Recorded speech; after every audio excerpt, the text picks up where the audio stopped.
Hello, everybody, and welcome back to Monday Night Clears. And as always, I am here with Satoru. Hello, everybody. And today we have a very special guest with us, someone I've known basically all my life. He goes by many names, but I guess on Final Fantasy he is the Wasted Slot. Hey, people. Wasted Slot here. Yeah. We're gonna call him Ben or Bill, like whatever. Like he goes by so many names that like you'll Ball. figure it out. Please. Yeah, Ball, Ball, please.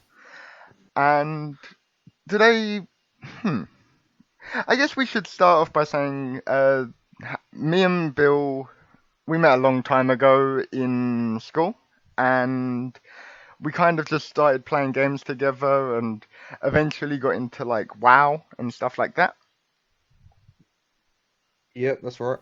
And you know, it's been a long time of a lot of different games, and he introduced me kind of to Final Fantasy along with our other friend Dean, and I've been here ever since, so I blame him for my addiction. Yeah, I get blamed a lot for a lot of addictions. You cause quite a large amount of trouble, but you know, It's fun though. yeah, you never know what you're gonna It get. is fun. So I guess you should kind of introduce what sort of games and stuff you're good at, and like what your gaming history is like, because it'll put into perspective maybe some of your mindset in later discussions we have. Well, obviously, growing up, it's the same as most people, I suppose. So you got your classic Nintendos, Mario, whatnot. You go through them sort of things. Mainly when it comes around to MMO sort of mindset, I started with WoW at the end of Wrath of Lich King. Played that quite hard until the end of Cat, really. Miss Padera wasn't a fan of. Warlords definitely wasn't a fan of. Legion I played a bit, and I played quite a bit of Raid in this expansion. I played 14 from, well, late Heavensward, start of Stormblood, really. So I properly got into it. But the competitive side as well, I played quite a lot of Counter-Strike, from CS0 to Source and CSGO, all that sort of stuff. And COD, and all, you know, the basics of most competitive sports. Yeah. League of Legends as well. Shooters. Or League of League of Legends. You are the fabled ADC Ivan. Oh, yes. But Many memes. I do like a little troll lane every now and then. it's about all we ever do in that bot lane. Well, the fact that your name's Wasted Slot, that kind of explains a lot about yourself. Yeah, man. So Clear's name. Clearer's name. So yeah, so you've been playing a lot of raiding over like this year and last year, like in both games. Sorry, can you repeat that? It was a little bit laggy. I apologize. You've been raiding quite a lot in both games over the past year. We're getting a few technical issues here, I think. So, you've been reading quite a bit the past year. Yes. Yeah, through obviously Final Fantasy was this year mainly the first tier of this Savage. What is it, E1 through 4? We only cleared 1 and 2. Obviously E3, we never really got in there. There was group issues we could put it down to. In WoW, I raided the first tier through to Heroic. Halfway through there, I ended up quitting because the team weren't getting very far.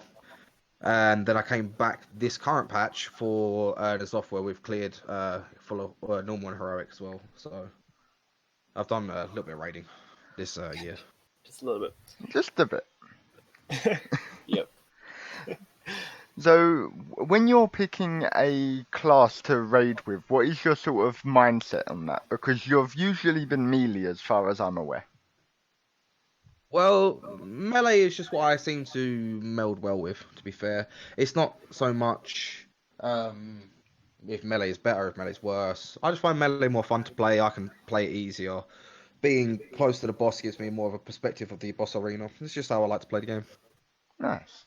Nice. I mean, I'm kind of the opposite because I like to just like run around. But at the moment, I am playing Paladin in every piece of content, so I see the boss pretty close up at all times. Yep, I do enjoy tanking. Tanking in this expansion was a new thing for me, but it was pretty fun to do. It gives me a better perspective on the fight, because when you're playing melee DPS, although you can try to keep an eye on the rest of the party to see where things are going wrong and issues arise, you don't get so much because you're not focused on it as obviously your DPS rotation in this game is a lot more strict than World of Warcraft, so you need to be actually popping off. But as a tank, it's quite easy to do a DPS rotation and still maintain threat and use your CDs, and you can still check out where people are going wrong to improve the party as a whole. So you would say that playing tank allows you more to be a team player than playing melee because the rotation is less strict, which allows you to essentially like pick up the people who are maybe struggling with mechanics. So you'd say you're a bit of a team player when you're playing a tank, but a selfish player when you're playing melee. Yeah, I mean, every DPS loves their numbers, right? That's the only reason you play DPS. If you're not loving your numbers, then you're not playing the game properly. So as a DPS, although you want to see where people's are failing mechanics and whatnot, you need to make sure your rotation. If you drop like in Stormblood as a Dragoon, if you dropped one GCD out of your rotation, that could lose you about 2,000 DPS. That's a lot of DPS to lose in a fight, over a whole fight. Yeah. Especially back in Stormblood as well. Yeah. Yeah, like let alone your own passes, you drop down maybe 20 positions, 20 like percentage in passes. It's also going to slow down your progression because every bit of DPS counts in Savage raiding. Of course, especially on progress. Yeah. I say as a tank, but obviously I only play Dark Knight. But you have a 1-2-3 rotation where you have a load of off GCDs you have to weave in. So you're not really focusing on your DPS. It's so easy just to ignore your DPS and just focus on positioning the boss, mechanics that are coming out. Where, like for example, if in E2S, if the clock positional mechanic comes out, whatever the actual name for it is, you can sit there and think, okay, right, I can see like north and southwest, or I am north, like southwest and south very easily. If one of them's overlapping, you can just call it out there and then you need to move over because maybe they're just not paying attention because they're looking after their DPS, of course. Yeah. Also, you can breathe.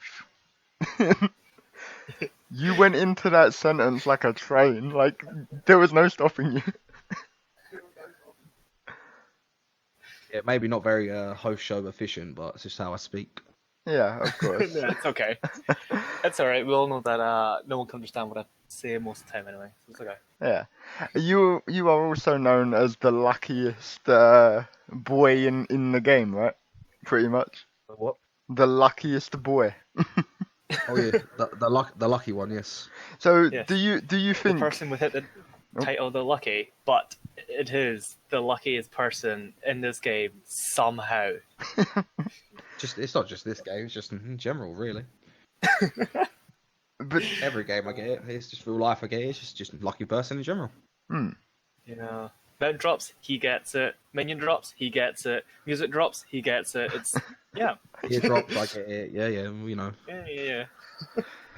oh, it's so frustrating sometimes. But do you think that luck comes from a positive mindset? Like you truly believe you're lucky and you go in already expecting to have that level of luck, so the world kind of just makes it so? Like, do you think it's a mindset thing, or do you think you're just I didn't generally hear a like? single thing of that.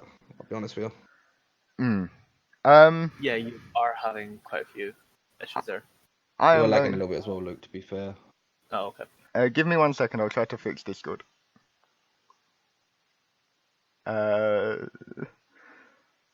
Give me a second. We'll crack a cold one open. Oh, We're going to hold Europe. on. Hello, everyone. Is that better? Speak more.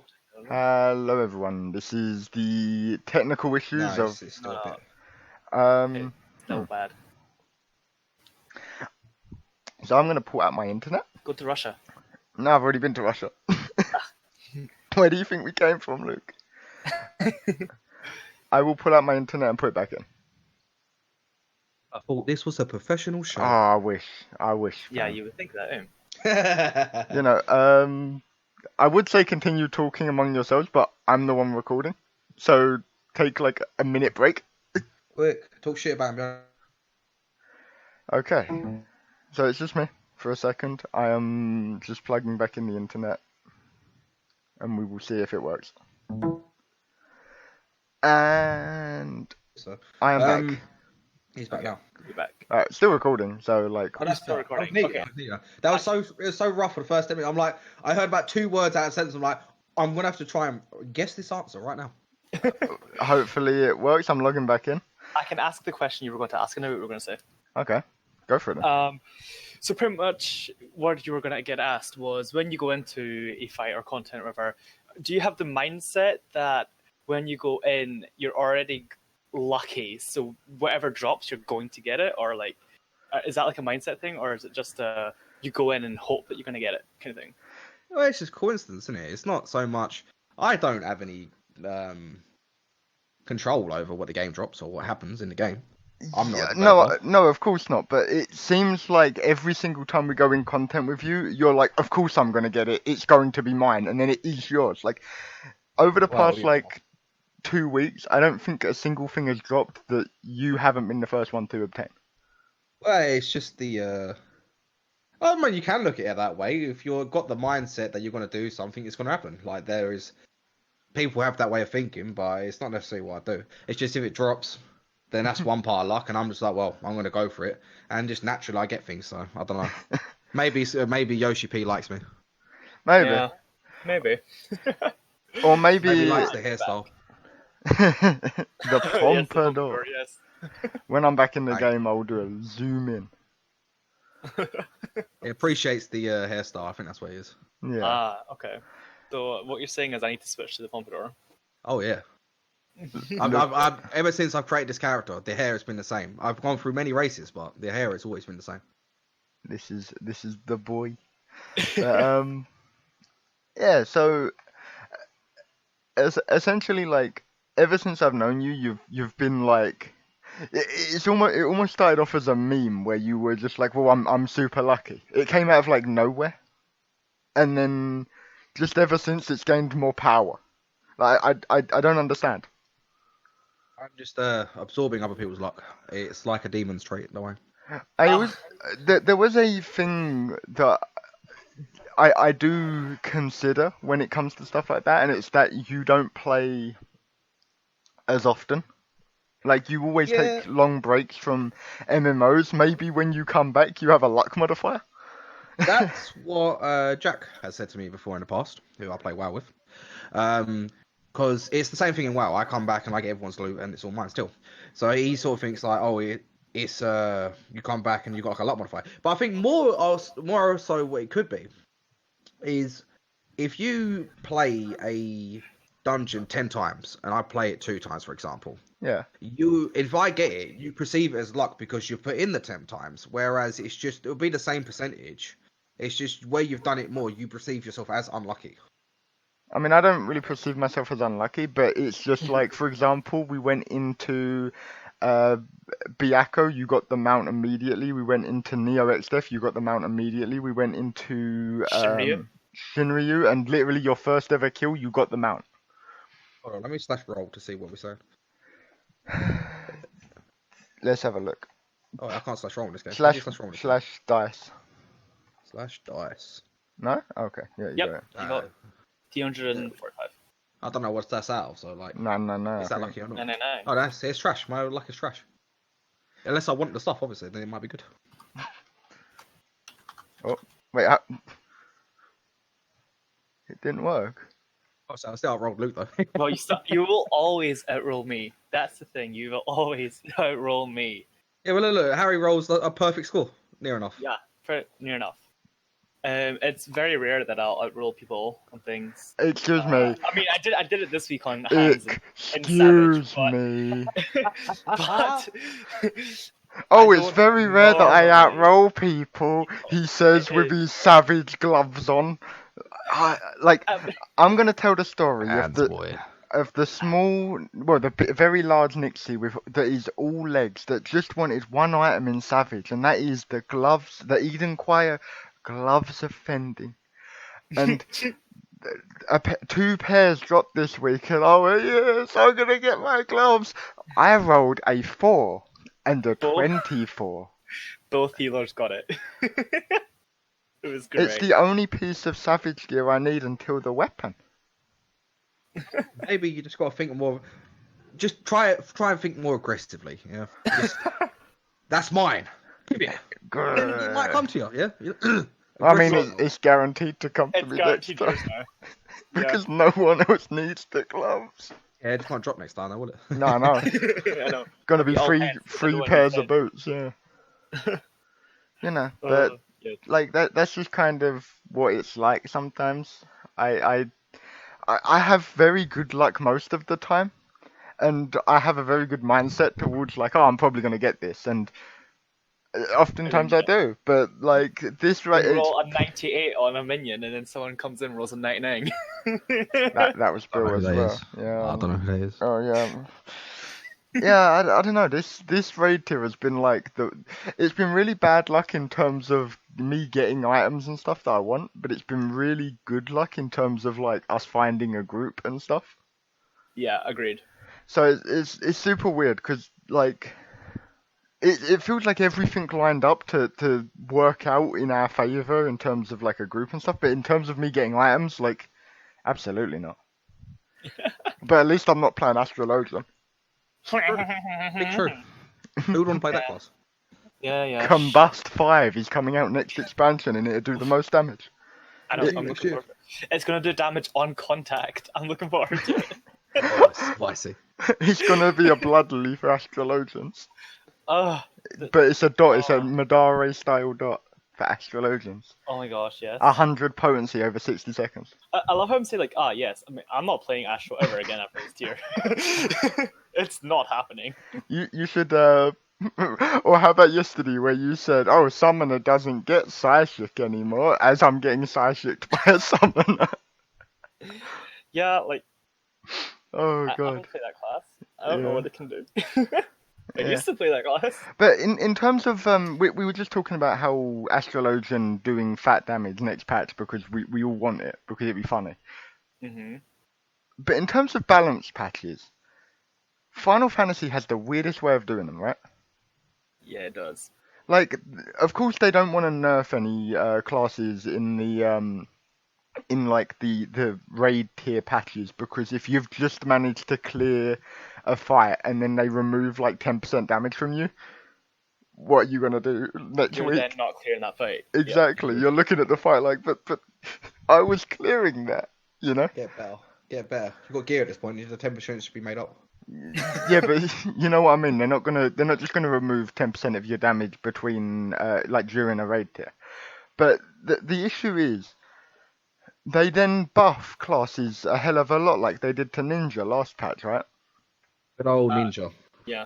Like Ninja was suddenly like crazy. You couldn't clear the Yi for S dummy, and then suddenly a patch comes out. Now you're clearing it with a minute spare. Yeah. Yes, insane. And that's kind of, great now. and it was the same with Summoner. They got like some crazy buff as well, and now they're And like, now they're too strong. yeah, but that Summoner is always too strong at least once in the thing. They're kind of like the Ice Mage from WoW, where Okay, I don't play WoW. Mages. I fucking hate ice mages. where they're always like Square Enix's favorite. Like if Summoner isn't doing well, Summoner will get a buff. Yeah, I mean, what they said this patch that they're balancing everything off from Summoner. Yeah, okay, sure. Okay, Why Summoner is now, like, still best class? the best class in the game, yeah. Tier. Mhm. Yeah, pretty much. But then like this patch, the previous balance patch, they were like, oh, we're adjusting all of these jobs, and like sure, they buffed Red Mage by like 10 potency or something, right? Yeah. Or maybe a little bit more than that. It was something like that. Yeah. It was a decent buff because it buffed like most of your moves that you use in your rotation. Mm-hmm. But then every other class, they were like, okay, we're nerfing your AoE. When was the last time a piece of content that was relevant for progression required AoE? Good I'm question. waiting. So when A2. no, there was one after that, and that was really? O3 had ninjas. We never saw the ninjas Oh. because we never cleared it. But there was a group. Well, I saw the ninjas a few times in PF, but like Bill never saw the ninjas. No. No. So basically, there was this one part in Halicarnassus where she summoned like 8 ninjas or something, and you just AoE them down. Oh no! There's one after that. What's that? Phantom Train. Right before you got onto the back of the train, there was an ad phase with a bunch of little boys, and the monk would complain because he almost always lost his stats there. Yep. But yeah. So that was that the last time? Hang on. There wasn't. There was a little bit of splash AoE in 7. There was no real AoE in 8. Then 9 was chaos, and there was nothing in there. 10 was the big dragony spinny thing. He was. There was the bit with the dragon and the things, but you could only hit one thing at a time anyway. Then there was Omega. I don't think there was AoE in there. I never did it. I don't think Savage. there was. I mean. Yeah. I watched this app. I didn't clean it, but I watched it. Yeah. Matt cleared it. We could ask him. That's true. And then older male and female. Male and female, you could only ever hit the. You can only ever hit one of them. You get told. The other one you get told you can hit. And then E1 was chaos. There was a little bit of AoE, but again it was splash 2 mobs. That's true. 2 was Voidwalker. There was nothing. Leviathan was just Leviathan. There should have been 2 heads. You should have actually had to hit 2 heads. In my opinion. Like in the Outrun Reborn fight, but then you have to fight the head and the tail. That would have been very cool. Actually, I think that would have been a very cool thing in a. It would have maybe made. Not normal, but it's savage. You know why they didn't do it? Why? Because Dancer exists. Oh my, yeah. Dancer would have become the strongest DPS, and if you don't have a Dancer in your fight for the 3rd fight of that tier, you were not clear. Well, they could have did it where it was like Leviathan normal, where one head takes magic damage and one takes physical damage. But then their statement about making any comp. Oh, any comp possible. Yeah, you're right. You would have then had to. Well, no, because you could have just all focused on one. Yeah, I mean, they could still do it. That you were only able to attack one of them. Maybe. Like that thing that they pull out all the time. I still think it would be a little bit interesting. Yeah, I think that Leviathan was a cool boss, and I love his music, but he kind of like. I don't know why they are insisting on just having big half arena monster as like their fight. Yeah, I mean, you know in Leviathan when you have to split the into like 2 parties. Yeah, that's cool. It would because if they did the whole 2 heads separate entities that you had to fight, it would be more controlling on who goes to what side instead of just going, oh, we're a party, you're a party, done. We'll just like that. Yeah. Make it a little bit more difficult and be like, well, every time you start fighting, it might be different and be like, oh no, you need to go to this side instead of last time you had to go to the other side, and make it a little more like interesting. I mean, it would have been essentially been the same thing every time anyway. Yeah, but it just gives it a little bit of extra spice. Yeah. And then Titan was Titan. He was big man. Yep. And then this tier has no AoE. Yeah, you're right. Well, I don't know how the Shiva ad phase is for Dancer. Oh, yeah. It could have something. It probably doesn't. It could. It could, but that's probably it. And the ad phase isn't really that... I won't say that long, but... Oh, it's like 2 minutes. Is it? I feel like that's... Go check a log for Shiva Savage, and you'll see that like there's a huge chunk of 0 DPS in the middle. Oh, okay. It's horrible. But yeah, they keep nerfing AoEs, and it just feels like they're placebo nerfs. Like, oh yeah, like White Mage's Blood Lily now does less damage if you hit like 3 targets with it. It's like, okay, but outside of Expert Roulette, where is that relevant? Pretty much. It just isn't. Any thoughts, Bill? I don't like I think boss combat for like Savage tiers should mainly be single target. I don't really like ad faces. You're like, it's different in a dungeon, right? you're gonna build up your gauge. Maybe you're on the boss, for example, right? As it like Dark Knight, I'm on the boss.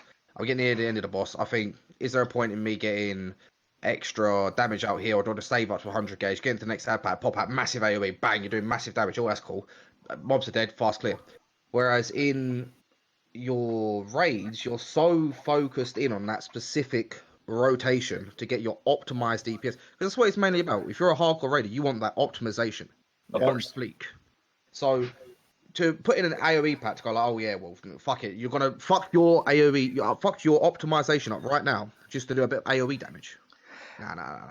I Get mean, out of I, face. I get you, but at the same time, then why is it that they every single patch sit there and they're like, okay, well here's the potency changes to like 5 different AOE moves, Yeah. if they're only relevant inside of expert roulette.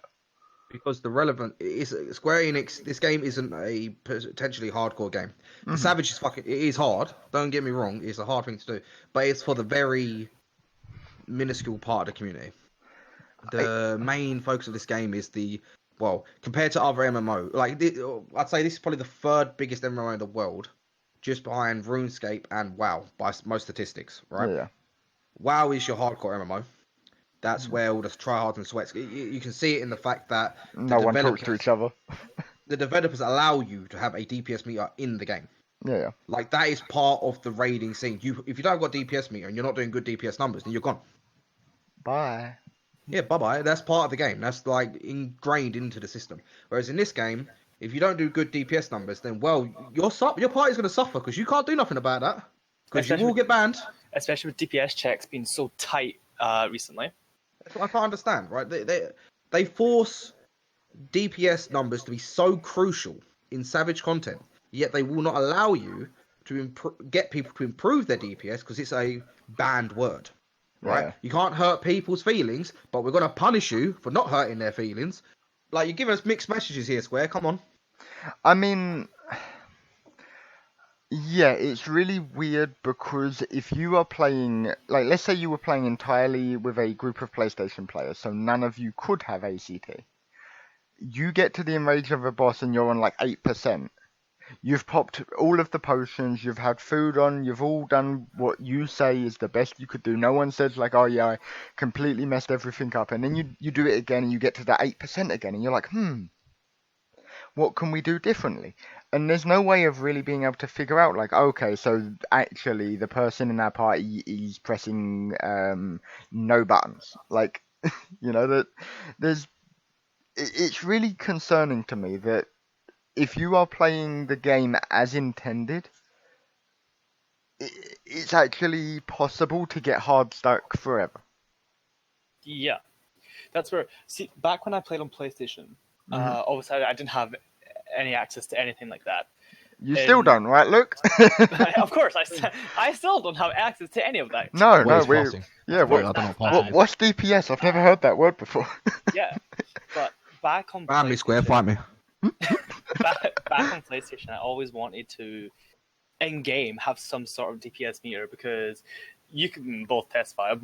Before I met you and had ways, I was bad of DPS. Yeah, you met the stone.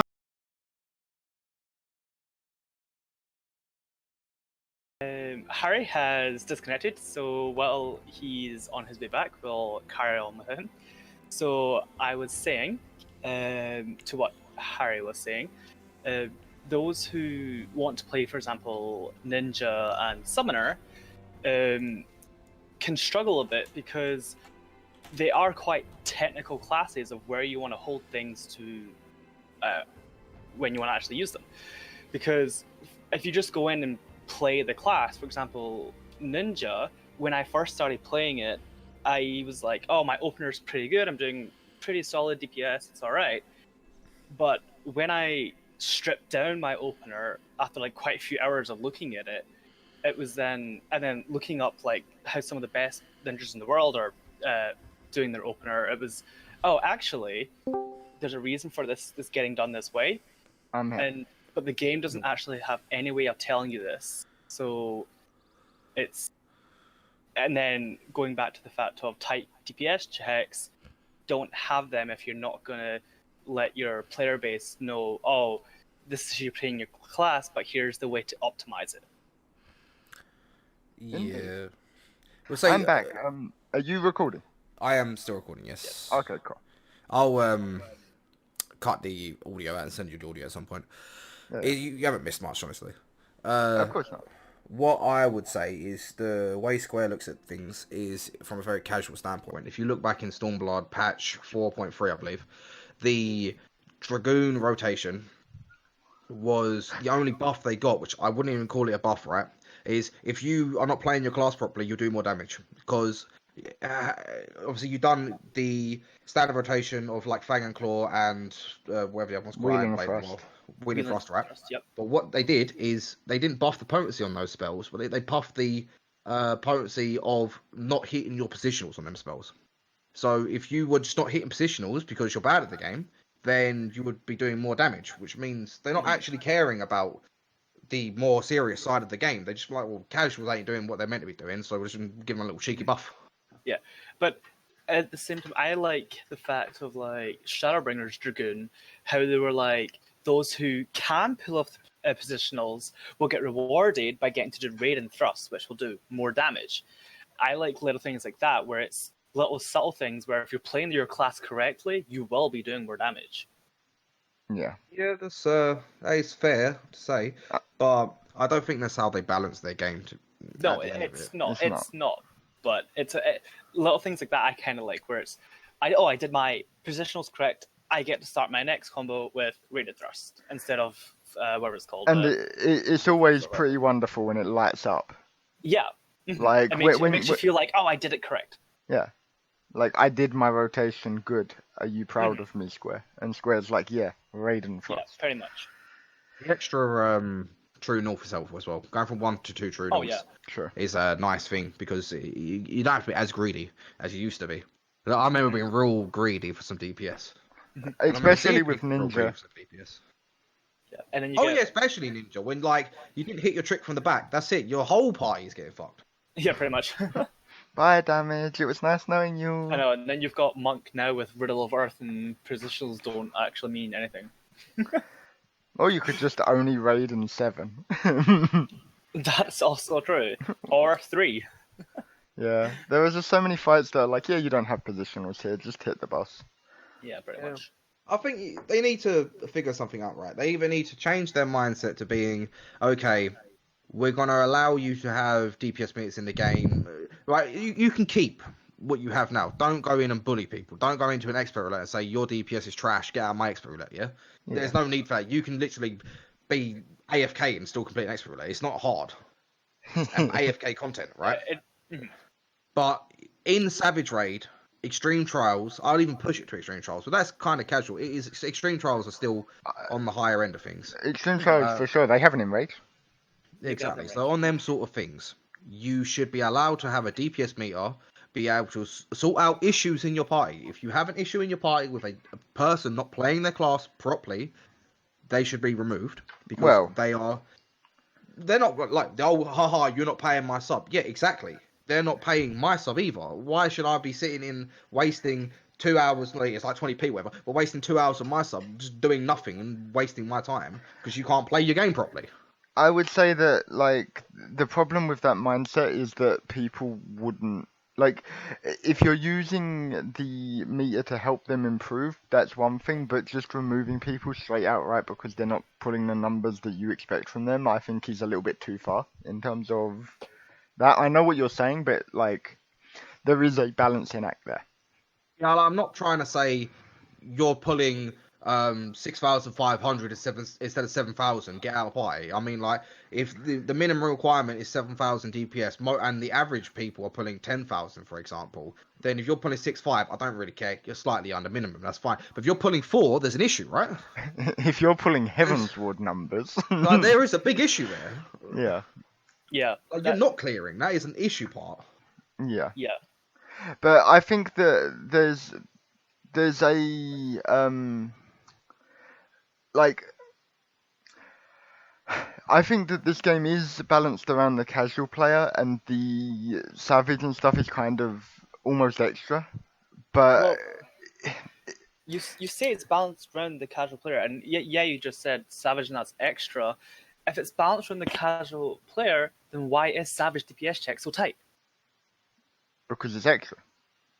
I get it's extra, but you get a lot of casual players who want to try and do Savage, but get told, no, you can't do it because you can't play the game strong. Like, you can't play your class strong enough to clear.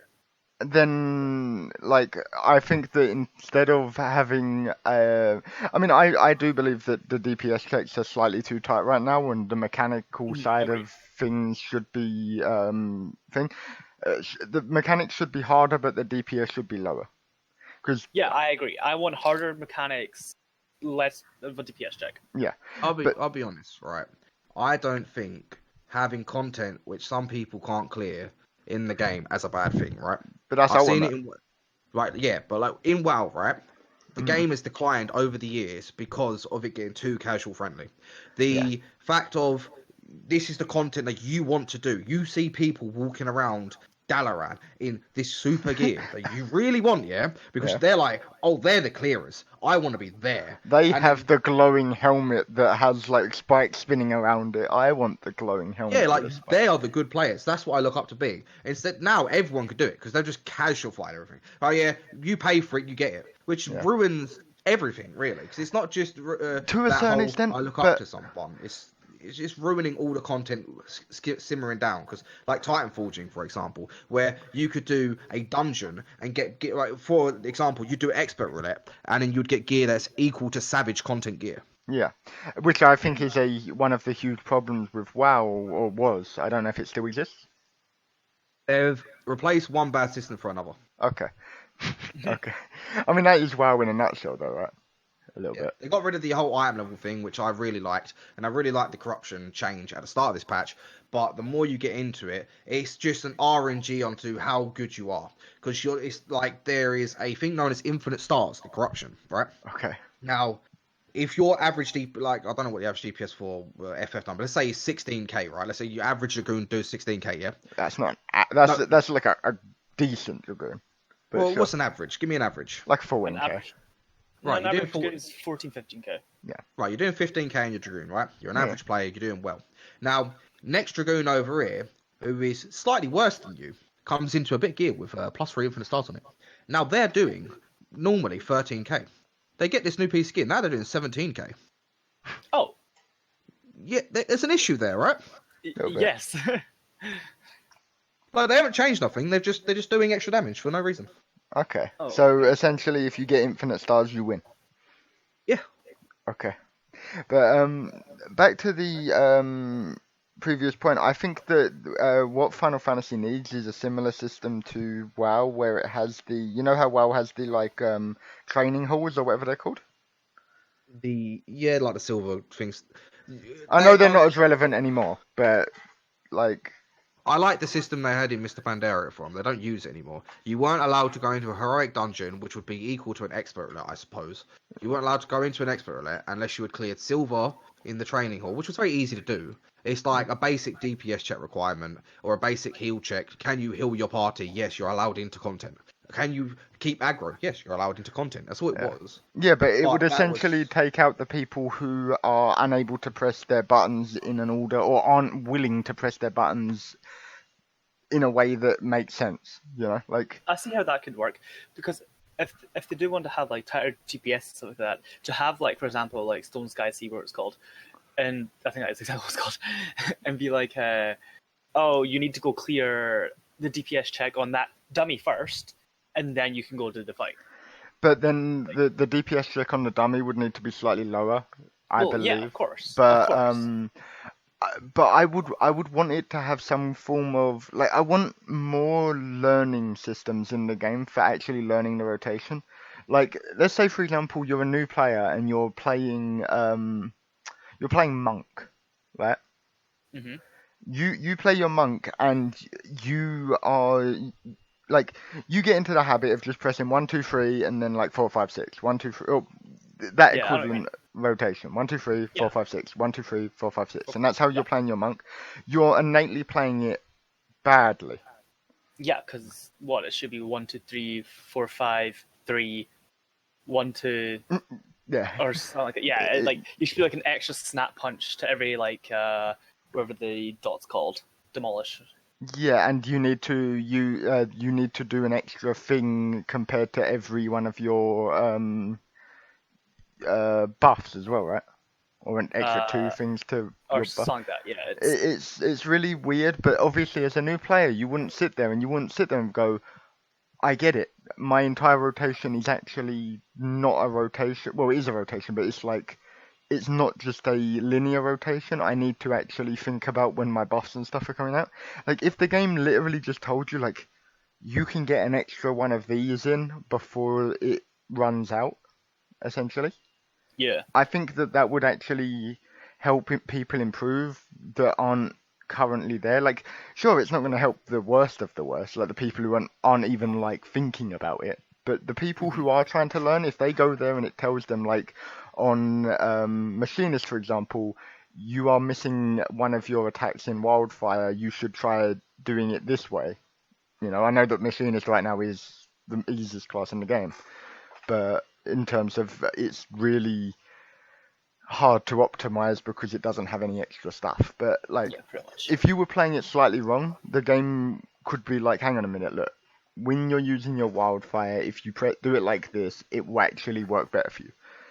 Yeah, Like, because yeah, if they don't want other players to be like, oh, this is the better way to do it, you're kind of doing kind of bad kind of thing. yeah, If they don't want players to doing that, put an in-game thing for it.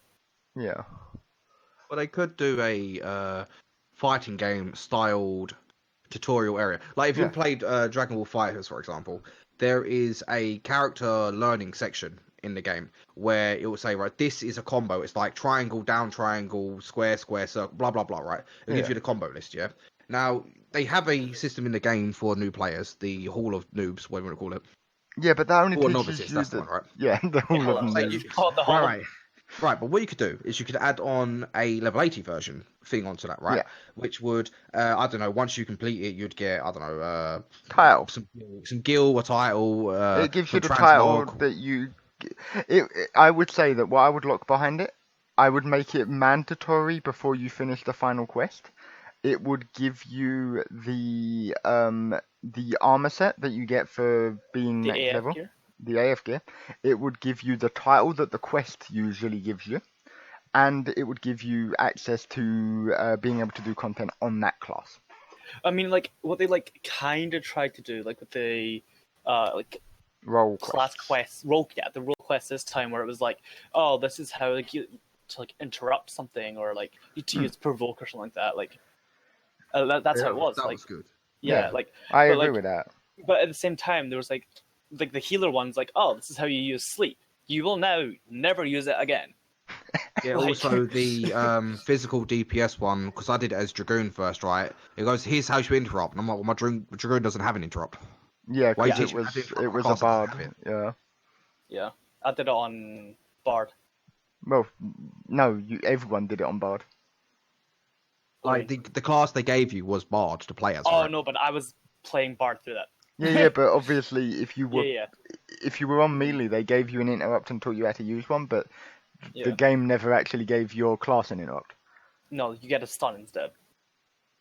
But it just doesn't work the same way. The game is very specific about what's a stun and what's an interrupt.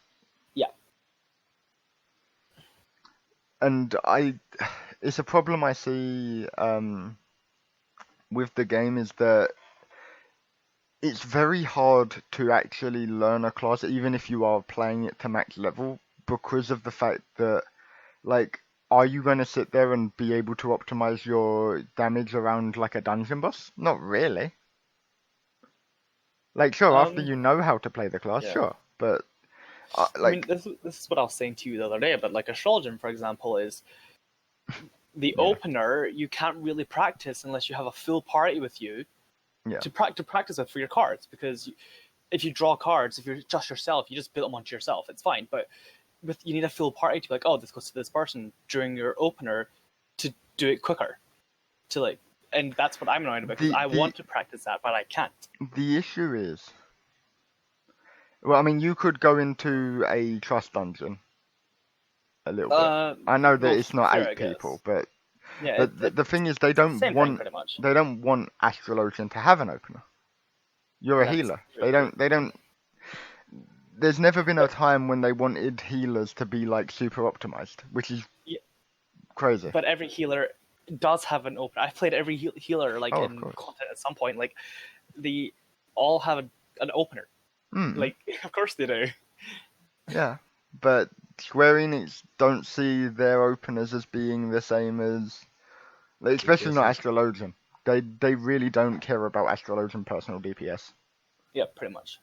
But it's another issue I have. Why does the Astrologian only give DPS when there are no DPS meters?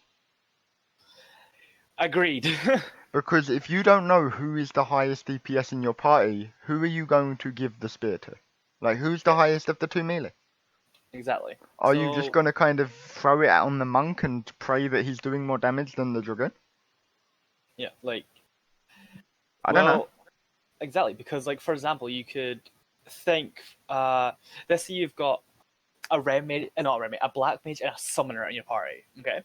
Yeah. Ideally, you'd be thinking, oh, the black mage is doing more damage. Yeah. But you never know. That summoner might be popping off, and giving them the card is much better. But you don't know that because in your head it's, oh, black mage should innately be doing more damage. Well, and it depends what part of their rotations they're in. If the if the summoner has Bahamut out, maybe they do more. Like, I don't know. Yeah, exactly. Or if black mage is in ice phase, what's the point of giving them a card? I mean, I reckon that'd be hard to see even with a DPS meter. I mean, that's true, but I'm with you. I'm completely with you.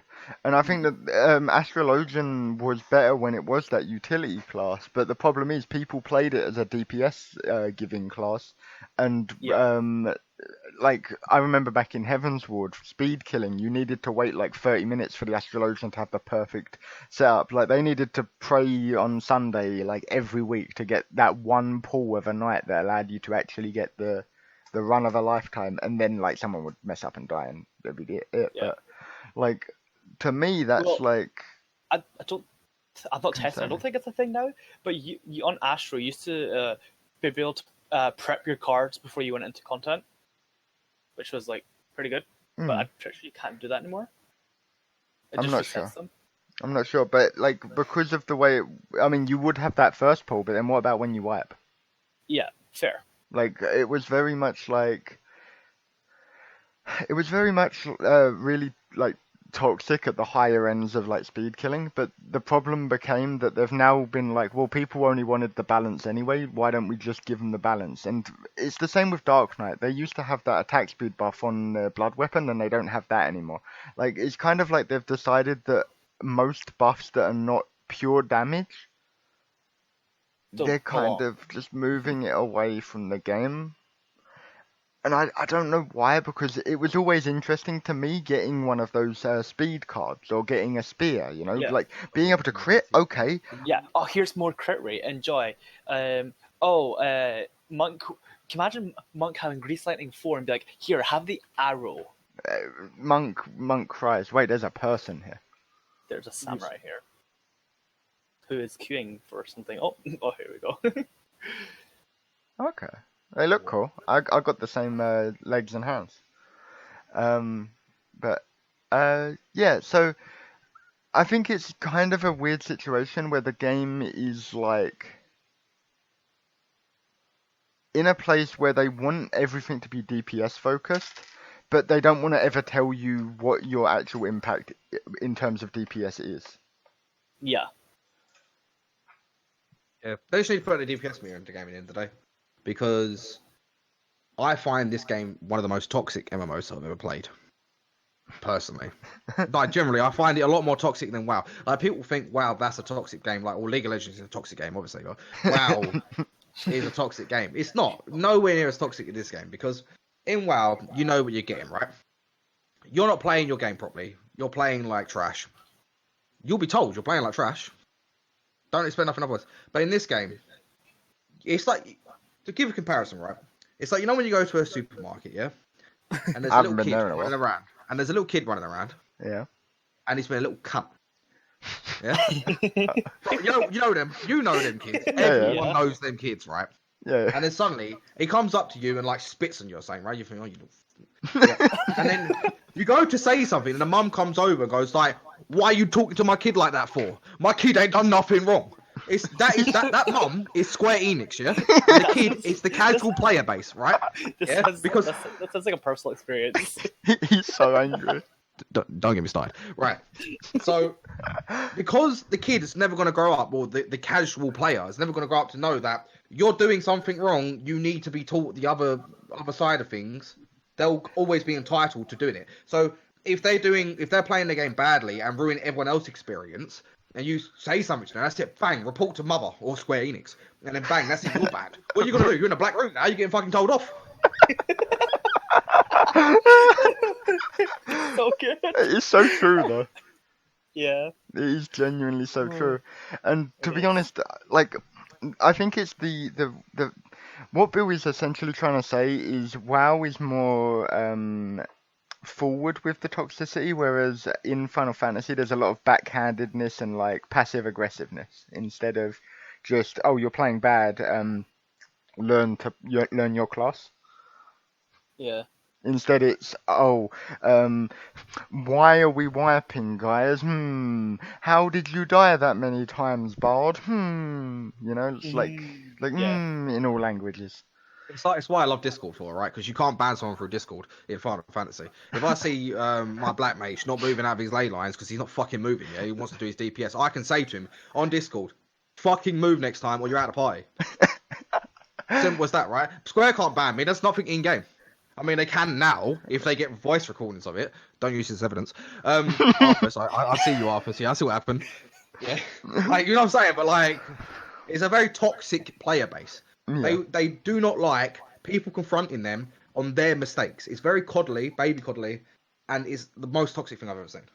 I'm not allowed to say what I feel because it might offend you. Yeah. What is this, Twitter? Is this a Twitter safe space in this game? I mean, it's like offense is taken, not given. So yeah. Yeah. Although Bill definitely means offense. Yeah, that's true. But yeah, it's a really weird situation where I think that the game in the high ends requires, like, it requires more coordination and more like teamwork than a WoW raid pretty much. But then WoW gives you the tools and stuff to actually have all of the answers to your problems, whereas this game kind of doesn't. Like, for example, if you look at FF logs for a machinist, right? You will notice that their like range of DPS is so small that like even doing like one thing wrong or even doing nothing wrong, but just not having like the right, like all of the good gear or like Stat blocks. Yeah, or even just not killing the boss as quickly as another group, your machinist pass will go way down due to the fact that there's no real way of optimizing it anymore.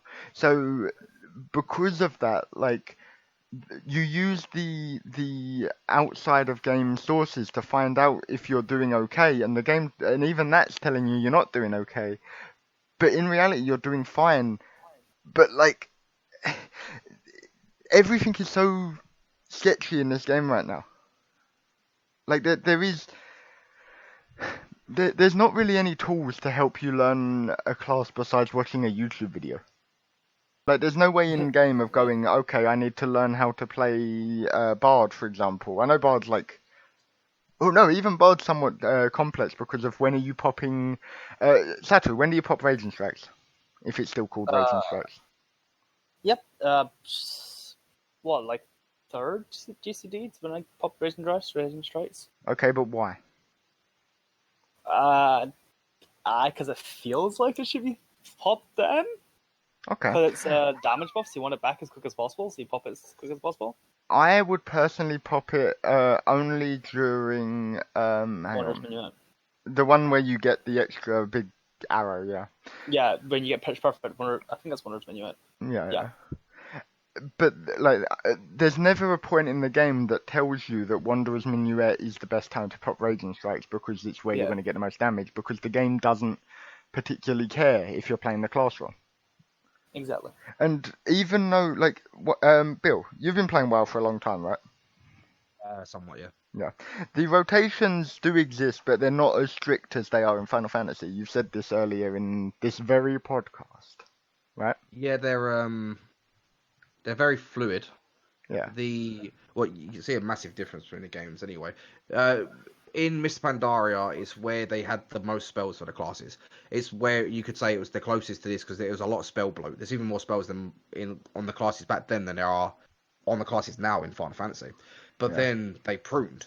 They pruned a lot, and people were not happy. They had barely any spells left. Like Paladin, for example, on this current patch is what I play. You've got essentially 3 power gauge builders, 2 power gauge spenders, and a few off GCDs you want to pop, Yeah. for damage. It's very simple. It's about as fucking complex as a Dark Knight, yeah. Yeah. And this is like a DPS class. Yeah. But And so the next expansion is looking good because a lot of the spells are coming back. oh mate, can you imagine popping down your like flame shear totem on your your healer shaman? Yeah. But the biggest issue people had this expansion was a lot. The GCD went up, right? So obviously Final Fantasy GCD is basically like what 2.5. 2.5. Yeah. WoW's went up from like 0.9 to 1.5, and people lost their shit, right? Absolutely lost their shit because that's how the game's paced. They also took a lot of the defensive spells and your cooldown spells off the GCD and put them on the GCD. So now, for example, as a Fury Warrior, you want to pop your damage buff, and then you want to pop your next damage buff, and then you want to pop your next damage buff, and then you're casting a damage ability. How bad do you think it feels to have to, before you even do a single damage ability, you have to pop 3 individual abilities on GCD? Yeah. Yeah. It is stupid. It's really stupid. Hopefully they fix that for next time. But it for me, because of the fact that the classes are so much more complex, like where you pop your cooldowns and stuff isn't just I pop it when it's immediately available because of I'm doing the same rotation all the time anyway. It feels super weird for them not to have at least some place in the game that's like, look, you need to pop this here, and here's the reason why. Like, there's no, like, you know, in WoW, Bill, when you open up the dungeon menu and it gives you all of the tactics for the dungeon. Oh, the dungeon journal's great. It does the same for the raids as well. Yeah, it's beautiful. I love that feature. If there was a one for Final Fantasy that had number one the raid stuff, because that would be actually cool. But if it also had the classes and like taught you like the nitty gritty, like, oh well, like this thing does more damage than this thing, so you should buff this thing whenever possible. Like for example, I got my Dragoon to max level, and I sat there and I wondered like, okay, so what buffs can I have for what phases of my rotation? Like, I know that I need to use Lance Charge on Full Thrust, but now that I have Raiden Thrust, does that change? No, it doesn't. Raiden Thrust doesn't do very much actually. But no, like, Raiden Thrust is just part of your combo. You always would use it on Full Thrust. It's your highest potency ability. Of course, but like, there's never a place in the game that tells you that, right? No, you just got to sort of figure out yourself. You just got to look at your own numbers. Yeah. It takes a little bit of self-study, self-reflection to look into most classes in this game. But then when you think about what's it called? What's the thing that used to be Blood for Blood? Lance Charge. No. Yeah. That's what it's called now, right? Yeah, I think it's called Lance Wait, Charge then now. what's the one that you the crit one? Oh, Battle Litany. No, the one that when you Life hit you crit and get a Life Surge. Life Surge is the one I was talking about. I understood what you was on about. So- I was gonna say Lance Charge is the Blood for Blood. Okay, so Lance Charge should always be used just before Chaos Thrust, right? Or is that changed now? Because it used to be that I suppose you would. Like, obviously on opener you'd want to be using Blood of the Dragon, of course. and then getting through your combo you want to be you only want to off weave 2 spells at once, right? At most. So yeah, at most. Like, but on Dragoon for the opener you want to be trying to off weave as much as fucking possible because you've got a lot of spells to get pushing out for a big burst. So obviously you want to be getting your battle in the out straight away for the whole party. Yeah. Your Dragon Sight out as soon as you can for the Dragonite. other DPS. your other DPS and your DPS. So yeah, it would be like just before Chaos Frost, I suppose. Yeah, after Disembowel, you'd pop Life Surge, High Jump, and then Chaos Frost. So it's sort of pumping. But like that, like. Who the fuck is this? I know there's more and more people just appearing. Wait, what? There's more people? There's Like, two. the cutscene as well. Yeah, they both are. Wonderful. But for me, it was a weird moment of like, okay, so Dragoon's pretty easy. You always want to put your first one right before your Chaos Thrust and then pretty much use it on cooldown. So that you don't, like, overcap it. But then, like, when it comes to, like, Bard and other classes, like, I think it's a little bit harder to tell. Because I think hang on, let me break the full here. I'm going back into the game for reals, and I'm going to go on to my Bard. Bard, or not display set. Can I become my Bard? Yeah. Okay, so the duration of the songs is 30 seconds each. Yep. And Raging Strikes is 80 seconds. When am I supposed to use Raging Strikes? Yeah, because it doesn't line up with any of the songs perfectly. Am I supposed to still cancel Army's Peon like you used to early? Well, you get the buff now from at the end of Army's Peon. Does it only happen at the very end, or does it happen when you end it? I think it happens when you end it. Okay, so maybe Army's Peon, the Army's Peon buff is actually a buff to Bard in general, and it's like still okay to do the same thing, because you wanted to cancel it early so you could reactivate Wanderer's Minuet with Raging Strikes again. Right? Oh, yeah, that. Mm-hmm. Wait, what's Shadow Bite? Shadow Bite is the AoE. Oh, the bad thing. Yeah. Okay, I'm gonna remove that from my bar and put it all the way at the other end. I just got it. Yeah, it's 72. Yeah. I'm gonna go back out of the thing and surround this person. But yeah, it's like it feels weird because there's never anything in the game that explicitly tells you that Bard is good when you cancel your third song. Yeah. But the game seems to understand that you need to cancel that third song. Because if you don't use Wanderers early, you are then stuck on a part of your rotation with the buff. And then your buff will get delayed and delayed and delayed, and you'll end up be using the buff during mages by like the fourth time. Oh, it's not like that.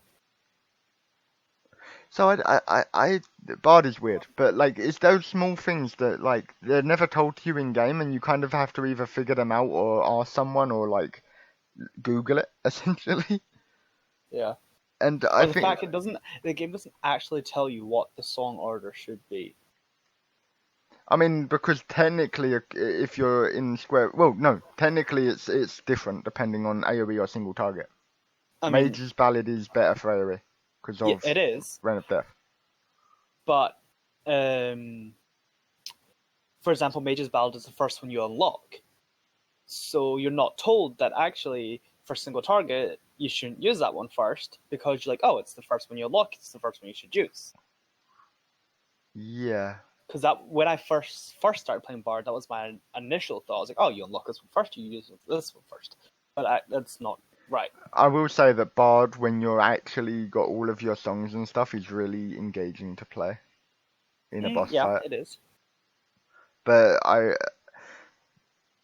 I'm just very cautious about Bard, and it's like rotation. Like if they're giving you Shadow Bite, right?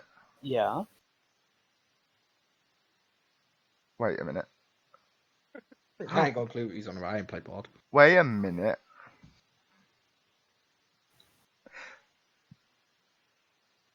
Okay, I'm putting Shadow Bite back on my bar. Why? Because I'm pretty sure. Yeah, it actually just does increase damage to all of the mobs.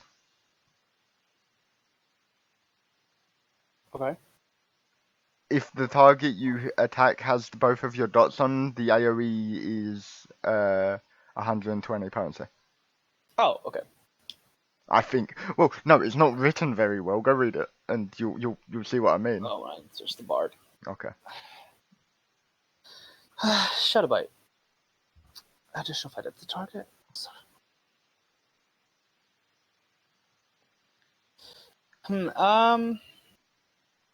Yeah, you're right. It's not written the nicest, so it's actually kind of hard to see if it's I mean, I'm willing to every test it target at some point. or. Yeah. Fair. Same. I'm no longer putting it off my bar to never use it. I am now putting it cautiously on my bar near the end so that like I can remove it if it does end up being bad. But I don't believe it is as okay. That's weird. Never mind. He come back, sit back down, or Yeah. Okay, so Bard is okay, but like there's a lot of information on all of the classes that isn't fully told to you. yeah, Like you're right. in fact, hang on, let me go on to Dark Knight because I've been playing that a lot recently. I've been leveling it up. Yeah. Fuck with the And Dark Knight. Like the tank that can do more DPS than DPS on the opener is the one.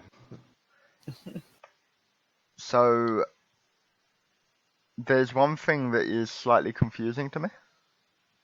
What's that? Let me make sure that it's not written here. Yeah, it isn't. Okay, so what is... Right, this is going to be a very, a big thing. What is Dark Arts? Dark Arts is the damage buff, isn't it?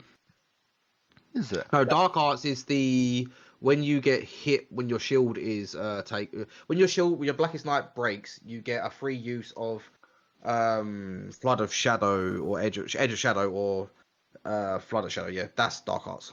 Yes.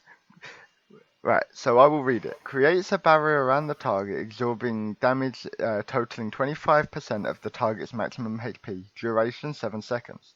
Grants Dark Arts when the barrier is completely absorbed. Dark Arts effect. Consume Dark Arts instead of MP to execute Edge of Shadow or Flood of Shadow.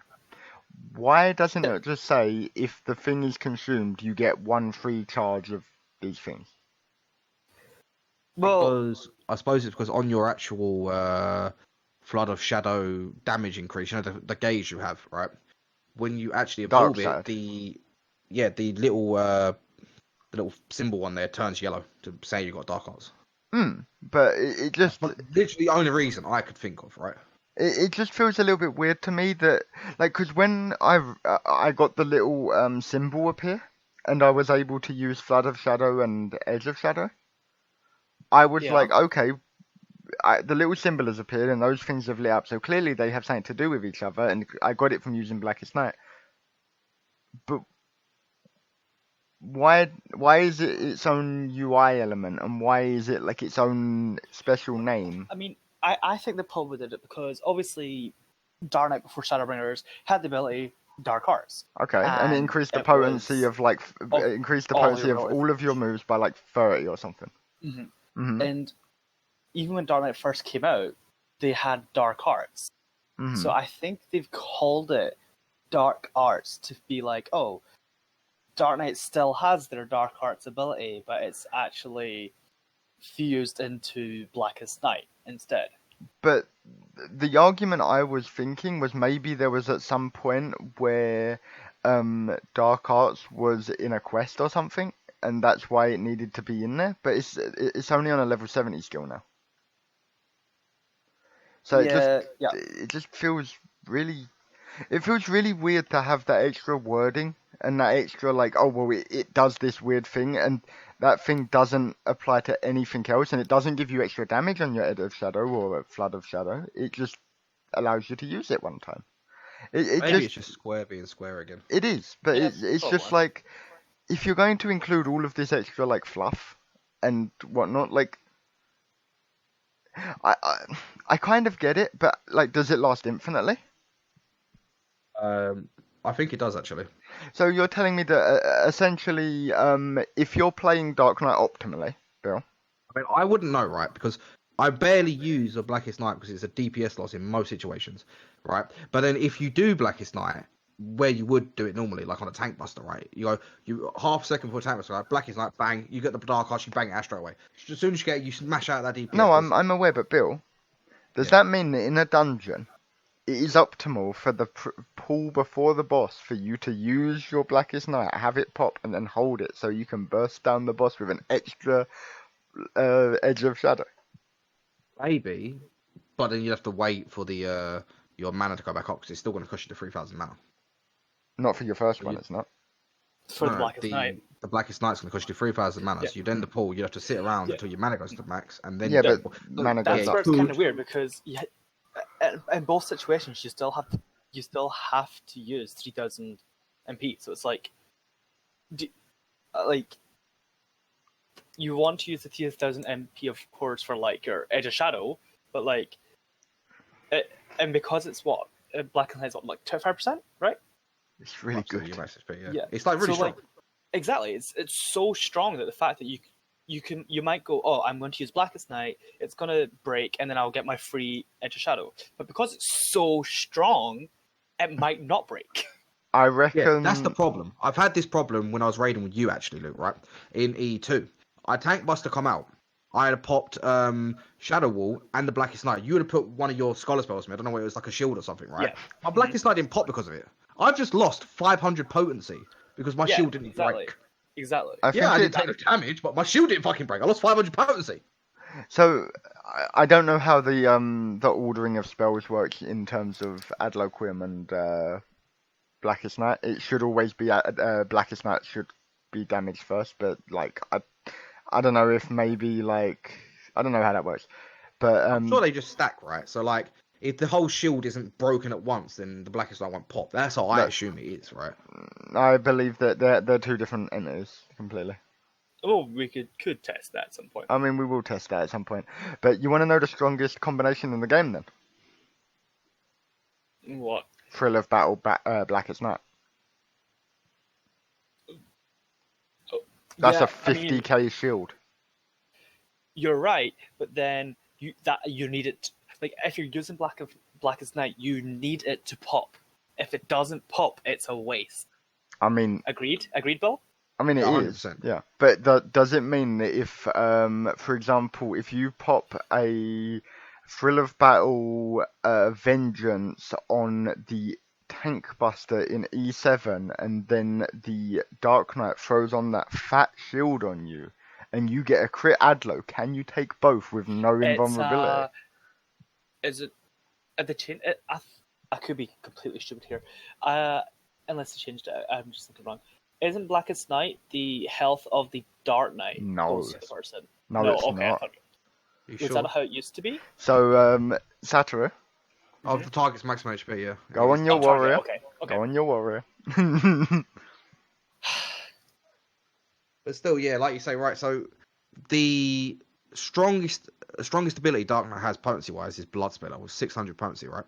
Mm-hmm. The second strongest with it is his off GCD, which is Edge of Shadow, 500 potency, which you want to use that all the time. So especially on the opening phases of the fight, you're banging out Delirium, so you're going to get like 4 Blood Spillers and 4 Edge of Shadows. That's 1100 potency per GCD essentially. Yeah. It's amazing, but then otherwise, I'm going to take a Tank Buster. I'm going to lose 500 potency. Like that's just, it doesn't feel good. I mean, Yeah, exactly. if you're taking the Tank Buster, you're not losing the potency. If it doesn't break though, It will to most Tank Busters that are worth it's the anything. gearing issue though, right? It's the gearing Yeah. issue. The higher gear you get, the more HP you get, the less idea it's going to break. So you want me to use Thrill Battle? I do, and then I'm going to put the shield on you at the end, towards the end of Thriller Bell. You want me to put a shield on Okay. as well? It won't stack. You can put a shield if you want. I will play Scholar and put a shield on. I don't know what you wanted to do. So wait until his Thrill of Battle is almost ending, and then you put your shield on. Okay. And here we go. So you have, 7, 6, 5, 4. Okay. now. And now we wait. Look how big that shield is. Yeah, that's pretty good. And then I'll put mine on it. It's about the same as my Scholar shield. Yep. So like, pretty good.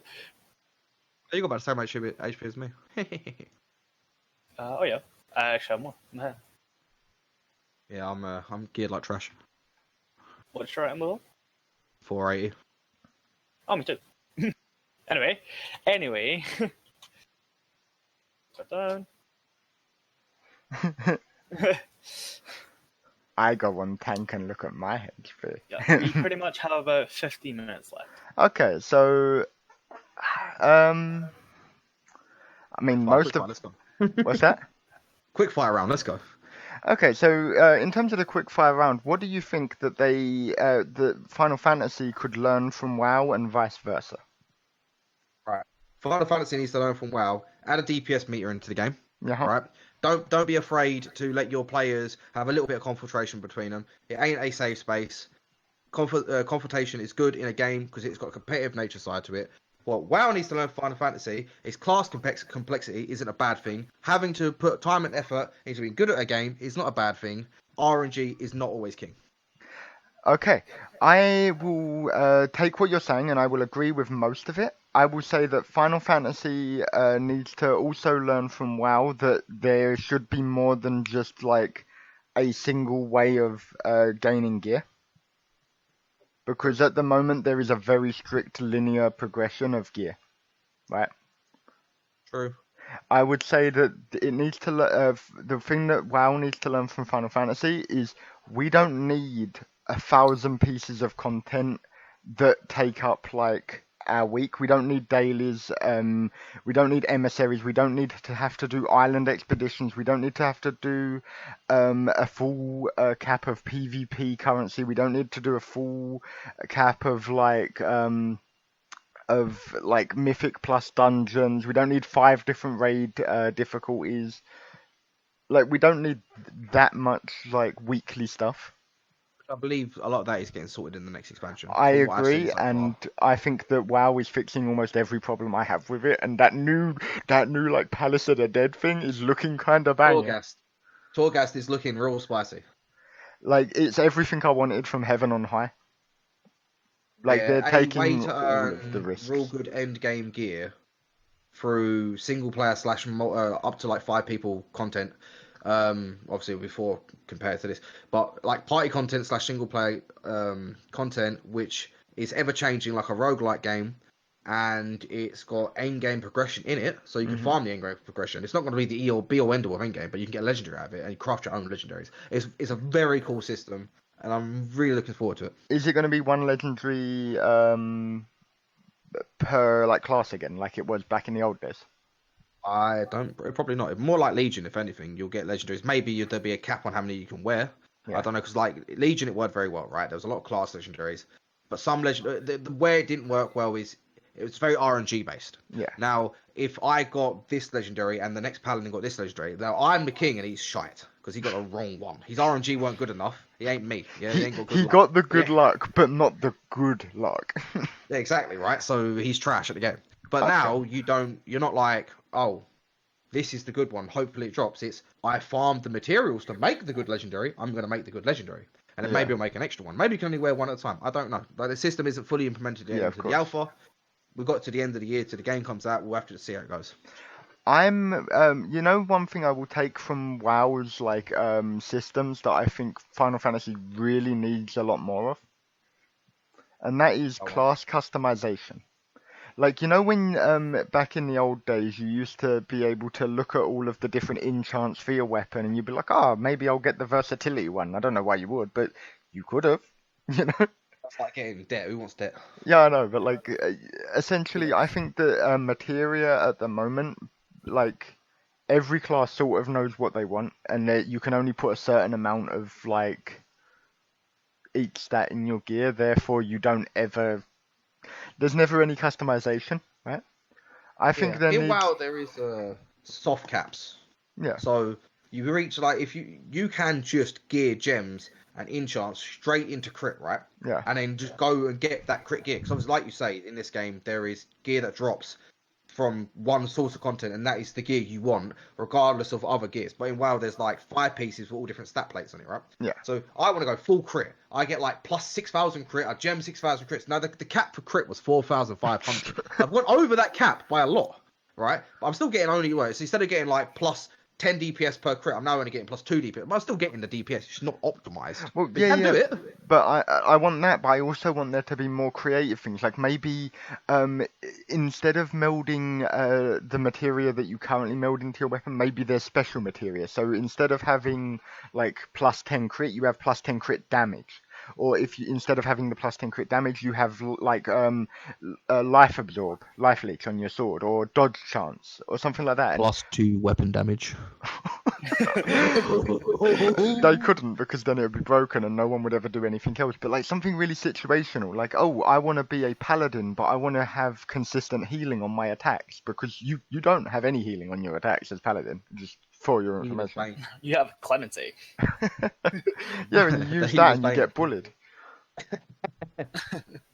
So I think that if they made things that were a little bit more like not damage focused as much, or even if that some of them were damage focused, but like you could go like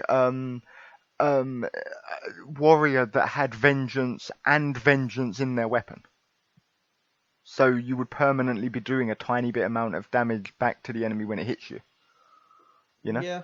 Like I want like slightly more interesting stuff. Like for example, maybe for machinist and red mage, you would take something that gives you a small damage buff or a haste buff when you move. And then for black Give it mage, to black mage. for black mage, maybe you would have it be that casting spells within a short amount of time gives like 1% extra damage up to a cap of like 4% extra damage. So if you are able to cast so many spells in a row without ever breaking the thing, you're doing 4%. Spell speed black mage. No, but like you wouldn't need to, like it would just be you're always casting. Like it would technically be the best one for all the classes, but like you then go like, oh, I want to play black mage, but instead of going the normal like turret build, maybe there's a different one that is after using an off-global cooldown, your next spell does a little bit more damage, and that might make it more viable to use the like teleport abilities and stuff. And like when you put down ley lines, your first ability out of ley lines is gonna like whip the boss's like quiff off. You know? Yeah.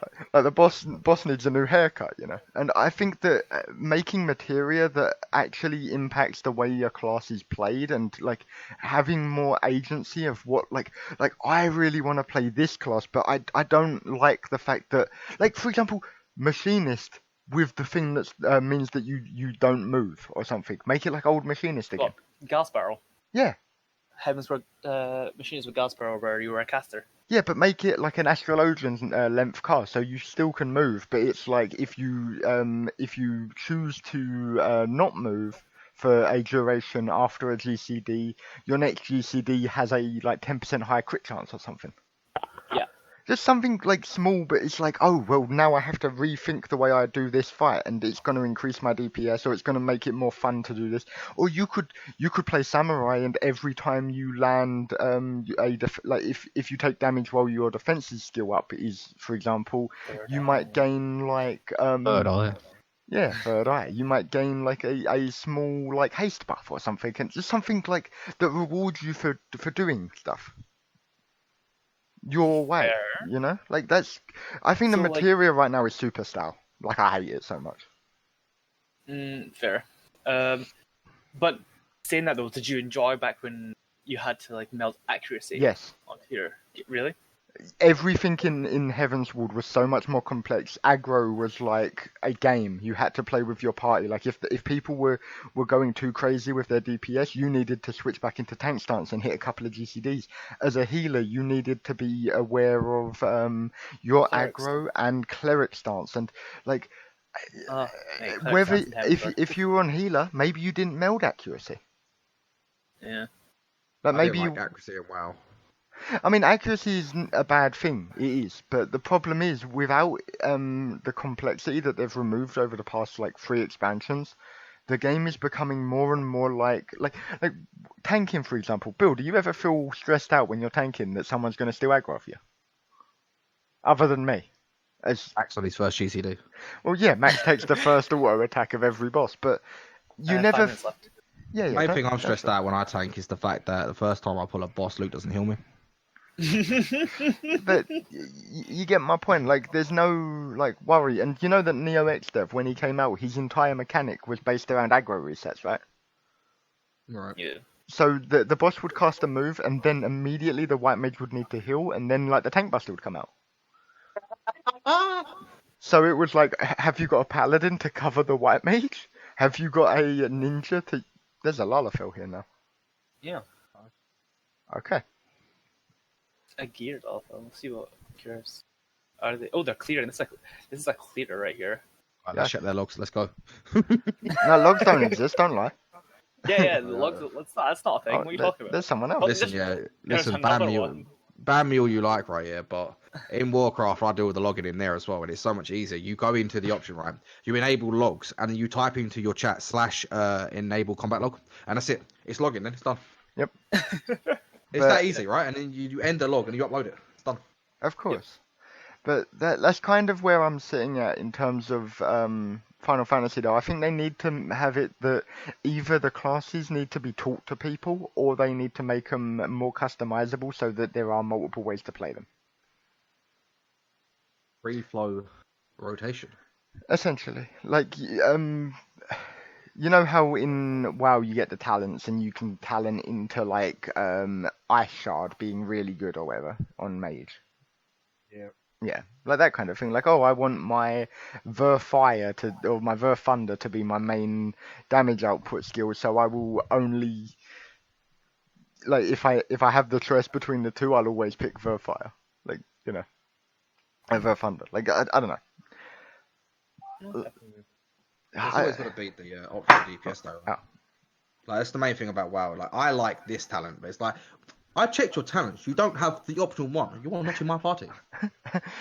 Yeah, it's a little bit of a problem in WoW because of that, and I think that that's something that needs to be balanced in the future, or removed, I guess. But like, I like the option. I like how you have a like AOE set of talents that are optional and a single target set, and especially with the new like emissary or whatever skill that you're getting in WoW, maybe it won't be as well, hopefully it's not as toxic of an environment where, oh, you're not with the weird skeleton people and you don't have the skeleton summon ability. Oh, you're out of the party.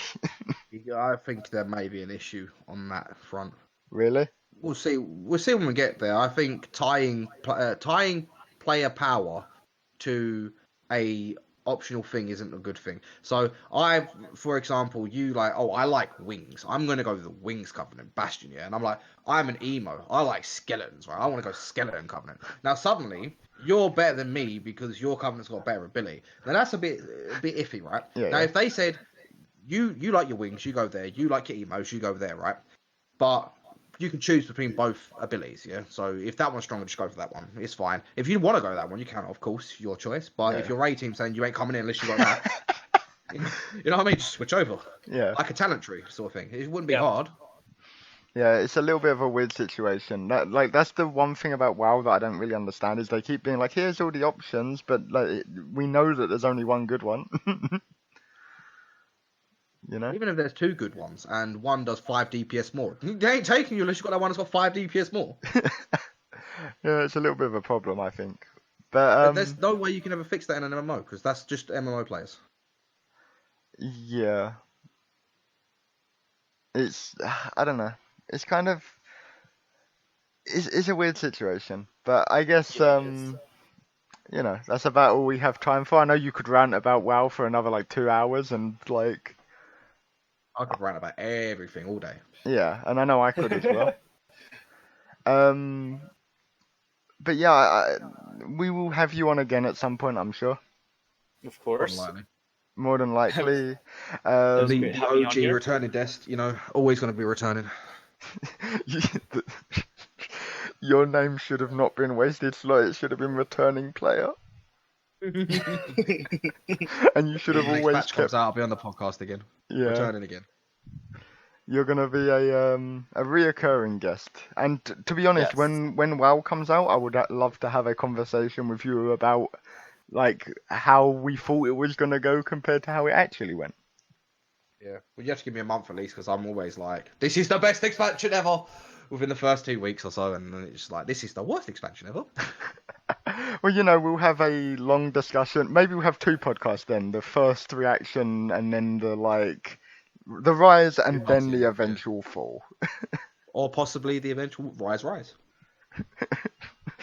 it's a good thing you say rise because we are atop the boy himself, Alexander. Alexander. But anyway, closing thoughts, anyone? Don't know. Just, I guess saying thank you to Bill for coming on. It was great having you on here. It was a good laugh. It always is. As it should be. Yes, and I'm looking forward to have you back in the future.